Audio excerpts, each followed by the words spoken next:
Plastic মুক্ত পরিবেশ করতে স্বনির্ভর গোষ্ঠীর মহিলাদের অভিনব উদ্যোগ। প্লাস্টিকের বদলে হাতের তৈরি কাপড়ের ব্যাগ দেওয়া হচ্ছে বাড়িতে বাড়িতে।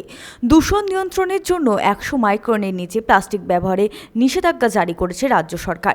এবার সেই বার্তা দিতেই কাঁকসার গোপালপুর গ্রাম পঞ্চায়েতের স্বনির্ভর গোষ্ঠীর মহিলাদের হাতের তৈরি ব্যাগ পৌঁছে দিচ্ছে বাড়িতে বাড়িতে। গোপালপুর গ্রাম পঞ্চায়েতে রয়েছে প্রায় 454টি স্বনির্ভর গোষ্ঠী। তারা পুরনো কাপড় সংগ্রহ করে এই ব্যাগগুলি তৈরি করে বিতরণ শুরু করেছে। এই ব্যাগ দেওয়া হচ্ছে সম্পূর্ণ বিনামূল্যে। এ বিষয়ে গোপালপুর গ্রাম পঞ্চায়েতের প্রধান শ্রীনন্দা রায় মহান্তি জানান, মানুষকে প্লাস্টিক ব্যবহার করতে বারণ করা হয়, অপ্রয়োজনীয় জিনিস যত্রতত্র ফেলতেও নিষেধ করা হয়। বিনামূল্যে কাপড়ের ব্যাগ ব্যবহার করার অনুরোধ জানান তিনি। আমাদের গোপালপুর গ্রাম পঞ্চায়েতের মামাটি মানুষ সংঘ থেকে মহিলারা কাপড়ের ব্যাগ বানিয়ে এখন সবাইকে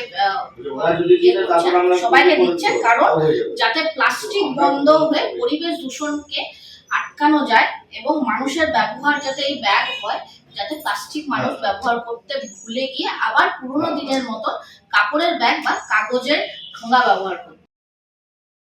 সনাতন গড়াই, 99 নিউজ বাংলা, কাঁকসা।